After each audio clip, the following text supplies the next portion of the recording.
Welcome to Window to China. Welcome to you. Can you introduce yourself? Sure. I'm Scott Silverthorne. I am mayor of the city of Fairfax here in Northern Virginia. I have been mayor now. I'm in almost my fourth year. It's a 2-year term, so I'm entering the final year of my second term.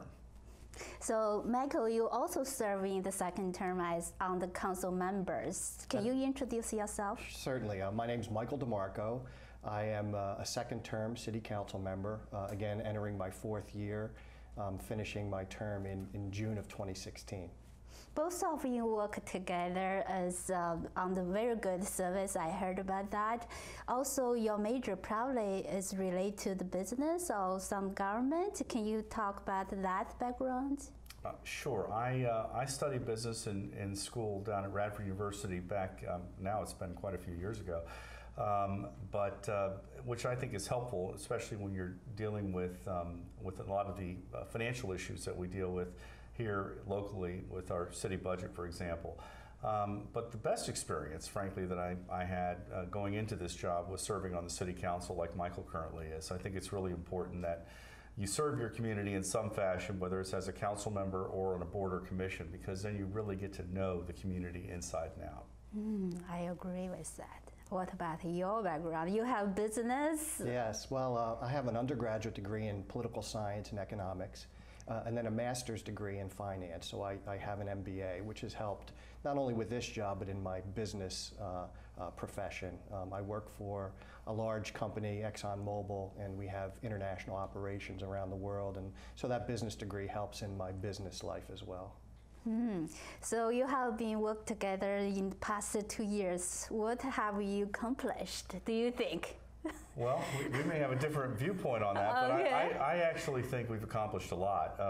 The first term in particular that we served together, we made some major progress on some very big strategic issues. Most notably, our water system. We had an aging water system where the investment that it would take to keep that aging system up to speed and at today's sort of modern technology and technological standards would have been very cost prohibitive.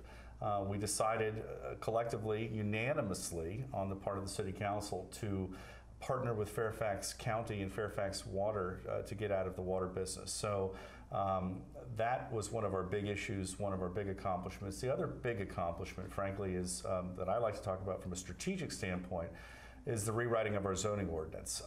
The zoning ordinance is the ordinance that governs everything we do in local government from a land use perspective. So we're talking everything from parking to zoning, and basically any developer that comes in has to adhere to the requirements of our zoning ordinance. What we're trying to do is simplify it, make it more predictable, making it therefore more timely for developers and others to come through and understand what is required of them. That's been about a 2-year process, and we're just now nearing completion of it. So that was something that we also unanimously agreed to do, and those are big issues that haven't been looked at. Frankly, the zoning ordinance hadn't been looked at in nearly 30 years, so it was time.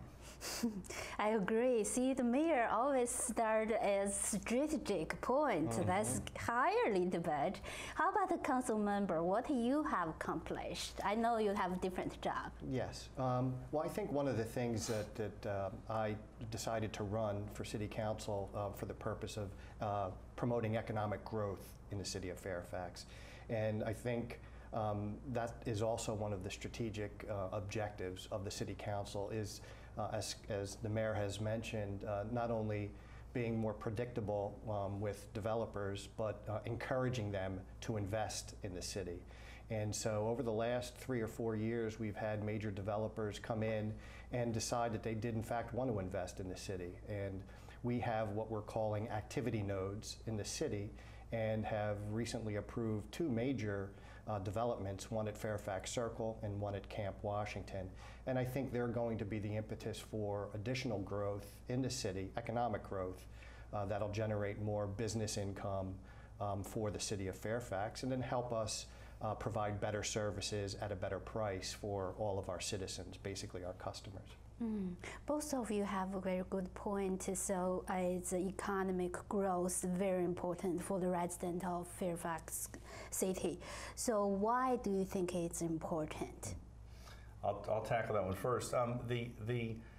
Anytime you talk about development, it's controversial. There are those in the community that don't want any change, and I totally understand that. I'm a lifelong resident. I understand. I'm nostalgic about certain things that I don't want ever to see changed. But the reality is that we're landlocked. We're 6.5 square miles in the middle of Fairfax County. We have to grow, and we have to grow economically. You know, when we talk about our tax burden, for example, the only way to have increased revenues in our community to help pay for services that our community demands is to either raise taxes or to have economic growth. So having some economic growth is important. Obviously, you want to do it in a measured way. You don't want to overwhelm our city infrastructure, those kinds of things. But it's really important that we grow as a local community. What do you think? Yeah, I think it's important on multiple fronts. One thing is we are an aging population, even in the city of Fairfax. So as the baby boomers grow, they've decided they want to age in place, which is fine and great, and we take care of them in the city of Fairfax. But we haven't done enough in the past to encourage the new generation, the millennials. And they like to live in mixed-use developments where they have an apartment, but they can go shopping down below or go to the dry cleaners or go to the gym, and then they could walk to different locations and be close to the metro if they want to work in DC, for example. So encouraging them to come into the city of Fairfax, at least initially, to live in an apartment, and then maybe eventually, if they like the city, which we hope they will, they'll start a family and then move into the neighborhoods and just continue the life cycle of the housing that we have in the city of Fairfax. That's an important part of the economic growth strategy for the city. I think, Scott, it's before you became a mayor, have been a long time serve as a council member. Probably the residents of Fairfax City have changed a lot. Also, population has growing a lot, right? It has. It's interesting. When I was looking at some of the numbers not too long ago, when I was first elected in 1990 as a council member, our population was just over 19,000. Today we're just about at 25,000. So we are growing. Now, not all of that is because of new development. A good portion of that is because of the aging in place. A lot of our seniors, the homes have turned over. So young families have decided to move into those single family homes, and they're having children, and then those children are in our school system, et cetera. So you're seeing that kind of turnover. But the big change has been, as I see it, you know, we hadn't done a lot of public investment in our community over the years. And under my predecessor, and I was a councilman at the time, we made major investments in our schools. All 4 of our schools have been renovated, for example. Our city hall has been renovated and expanded. We have a brand new public library that we partnered with Fairfax County on. And I know we invested in another 46 acres. I always say 56 when you count the Blenheim estate, but about 56 new acres of open space that includes new ball fields and parks, including a masterful park that we've done downtown in our historic district that includes water features for kids and so forth. So we have been investing in our community over the last decade, and we've done it a lot with the public sector, on the public sector side, but now we're trying to get the private sector to do the same, as Councilman DeMarco just mentioned. Well, yeah, I think it's a challenge how you balance the budget and the public service. I mean, people don't want to raise the tax, but how you can balance that? I thought probably your job most time have to go details. Probably the hardest part. I'll let him take the hard question. It is very challenging because we pride ourselves on having probably the best service and the best value. For examples? Of every jurisdiction in the city, in Northern Virginia, excuse me. And I think people will tell you that our roads are better maintained, our public areas are better maintained, our trash pickup is best in class. So on a number of fronts, people are very happy with the level of service that they get in the city. And we have one of the lowest tax rates in Northern Virginia as well. And so it's always a balancing act. because you want to do more, but you have to watch the bottom line, just like if we were a business, for example. So that's why the economic growth piece is very big, because the more you can selectively grow and increase kind of the revenue side, the better you can manage, the bottom line and keep a lid, if you will, on taxes, but still provide that high level of services. That's the critical part of the equation. And it's always an equation for me. What is the plan to find the right solution in the near 2 years or in long term? I know you always plan for long term, not only this generation, probably next generation. We have to think about that. Local is very important. Right.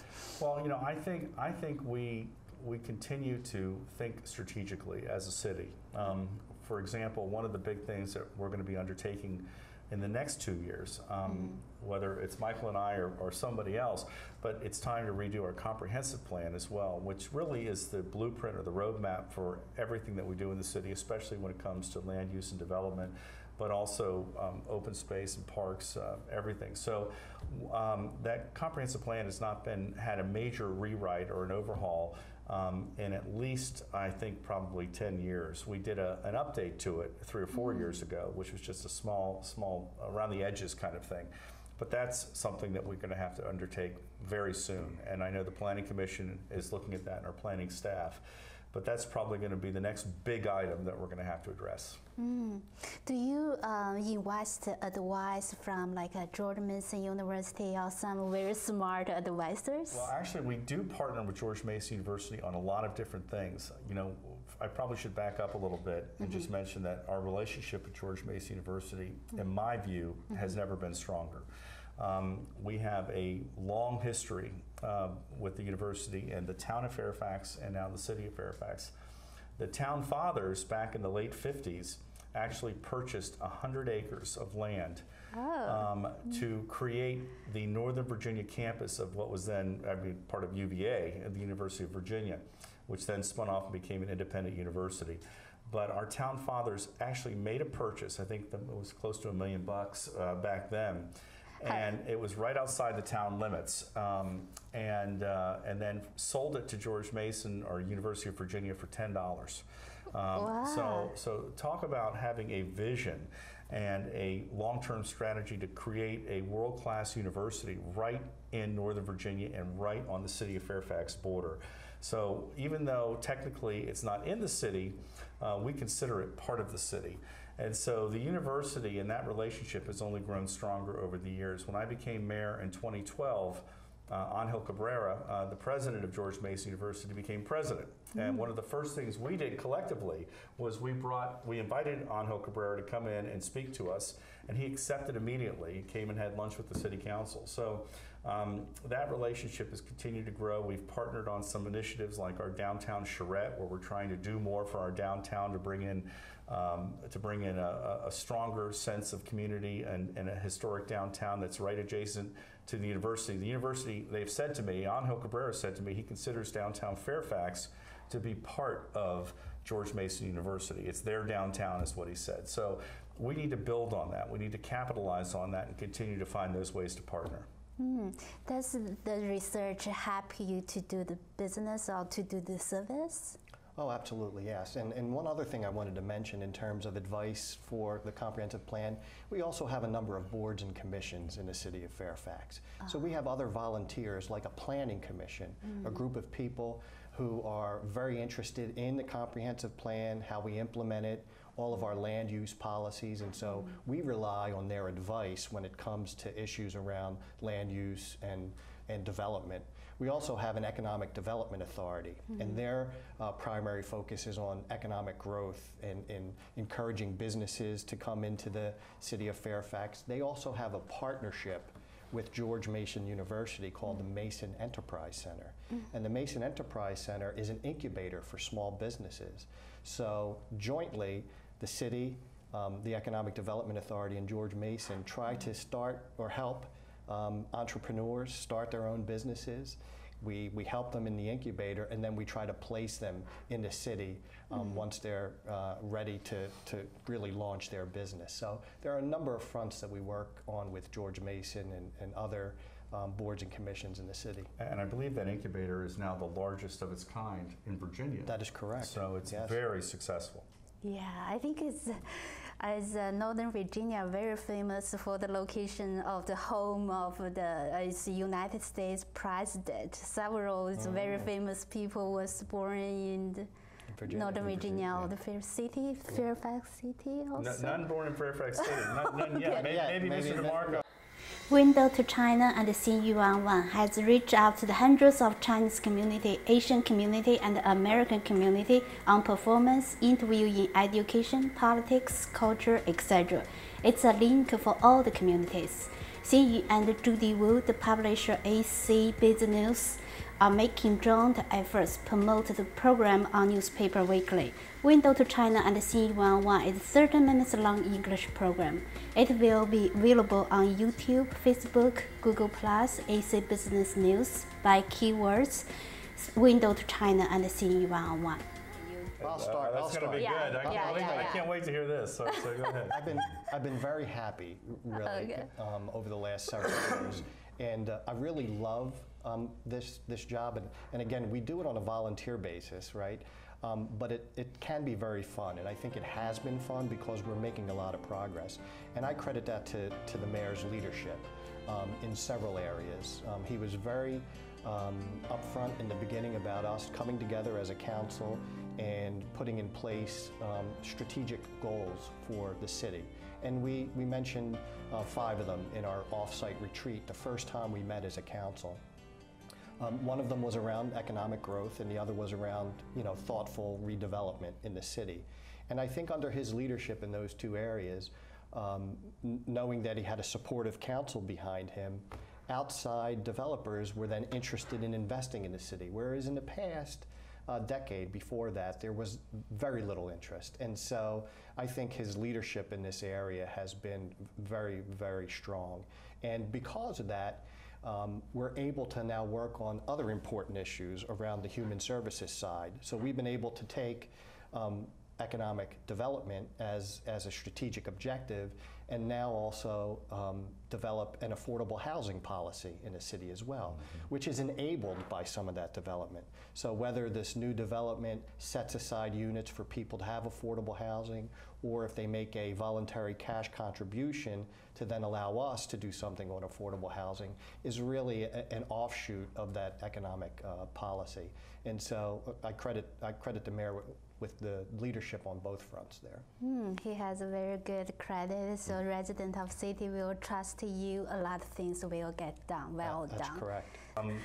I have the best job in the world. I'm being the mayor of a small city, and in my opinion, the best small city in America is the best job in the world.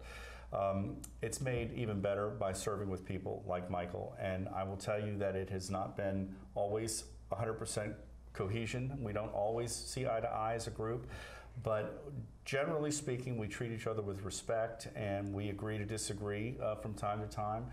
But we all, I think, are moving in the same direction, which is to improve the quality of life for the residents of our community, and that's the most important thing. And that's why we're there, frankly, to make our city a little bit better every day if we can possibly do that, and I think we are doing that.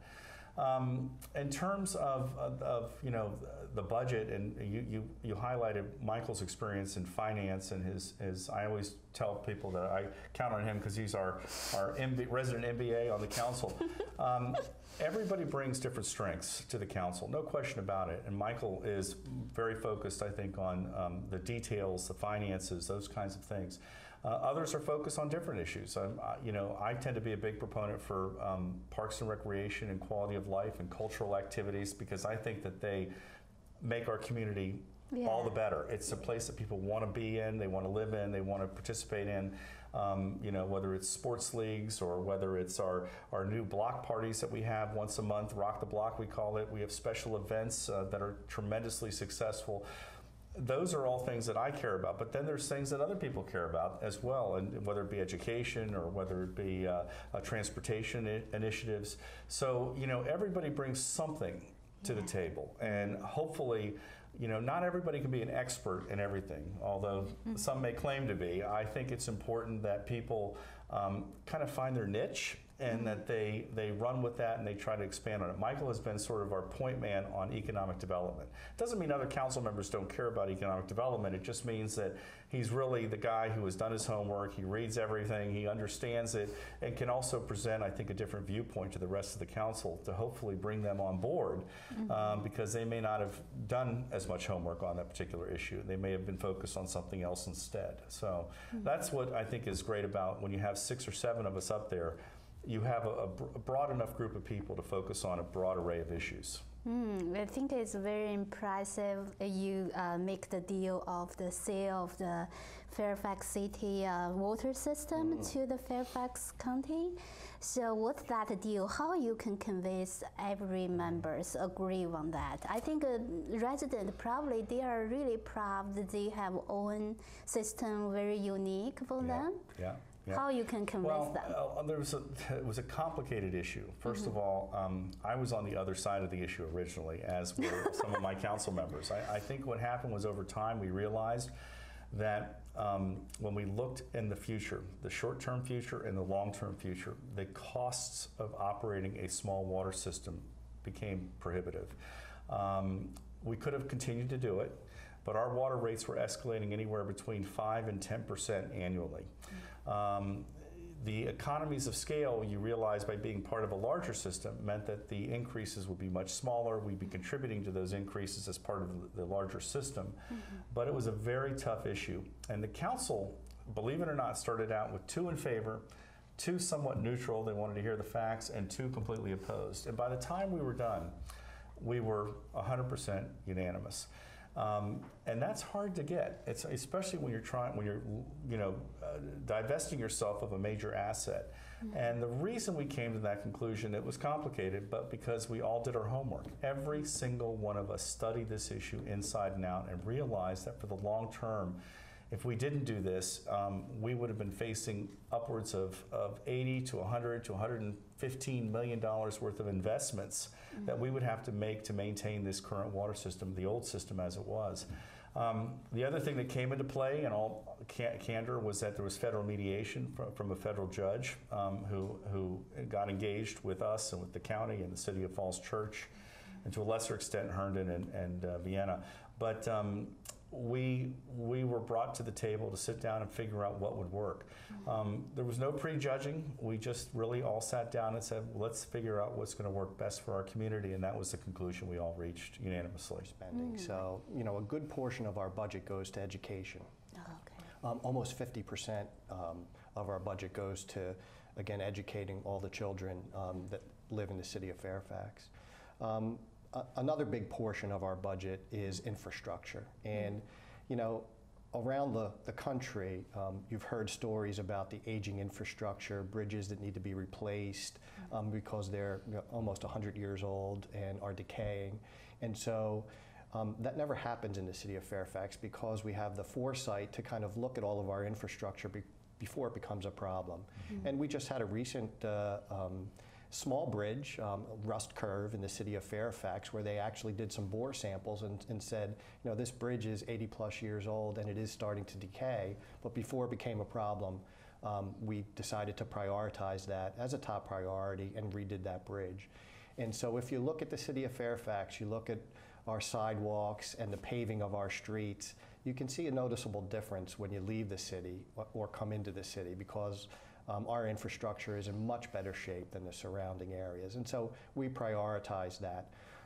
We also prioritize, services to the population, not just services in terms of trash collection and so forth, but human services as well. So we spend a fair amount of money on that. We have a wonderful community center for our senior population with a lot of activities and classes to keep them engaged. And so we prioritize our people as well. So it's important, but it is a balancing act. You do have to prioritize and then spend your money accordingly. Yeah, so it's a benefit for the residents of city. So what are some free service you serve for the community? We do a lot, and we do a lot more than other jurisdictions do. For example, in Alexandria, you may pay your taxes, but you have to pay for trash service. That's an add-on feature to have your garbage picked up. The same thing in Fairfax County and most of Fairfax County, the same thing. You know, my brother lives a mile outside the city, and he'll pay his county taxes, then he has to write a check for $300 or $400 a year to another trash service to come in. So those are things that are all included. Trash service, snow removal. The county depends on VDOT for their snow removal. We have our own crews that remove snow, which means also that it's accountable to us. So if there's a problem and there's a glitch in snow removal, we also we hear from people pretty quickly. Leaf removal, if you can put your leaves out on the curb. You can put a refrigerator out on your curb in Fairfax City and you will have it picked up by our garbage people, our sanitation department. So all of those kinds of things are included. But then of course, you know, we maintain a wonderful system of parks and trails and ball fields that are for public use. We have a great community center. We actually have 2 community centers. Mr. DeMarco mentioned the one that our seniors take advantage of, but we also have another community center which actually serves in some ways as an arts center for concerts and other venues, a venue for other kinds of special events. So, you know, we're trying to do as much as we can to improve the quality of life every day. And I know that sounds a little bit cliche or corny, but when people live in the city of Fairfax, I always ask them when I go out campaigning, why did you choose to live here? And most of them say it was by accident. We fell into it. We didn't mean to. But we would never live anywhere else is what they tell me. We love it here. We're not going to move anywhere else. So that's the kind of message. And, you know, and now we're looking at a branding campaign for our city, much like the town of Herndon did about a year or 2 ago. How do we, you know, we hear all these great stories, but we don't package it in the right way. So one of the things we want to do is figure out how to package the City of Fairfax message, because it is a very good message. Wow, so can you summarize some of residents really proud of most of some tradition of the Fairfax city or very good service? You already mentioned good service. Do you have like a festival, fire, something for the residents? We have a number of festivals. In fact, our Chocolate Lovers Festival, which is in the fall, was just voted the #1 festival in Northern Virginia. So kudos to the team that puts that together. But it's very popular and people come from all over for our Chocolate Lovers Festival. And then the other is our July 4th parade. Probably the best small town parade in the state of Virginia. At least that's what people tell us. Yeah. With a great fireworks display, it's a full day of events, and people just love coming to a small town parade on July 4th. And so that's just a few of the events that we have in the city for people to enjoy. Thank you for sharing your service. We will wrap up. Thank you for watching. See you next time. Bye-bye. Thank you, Xinyu. Thank you.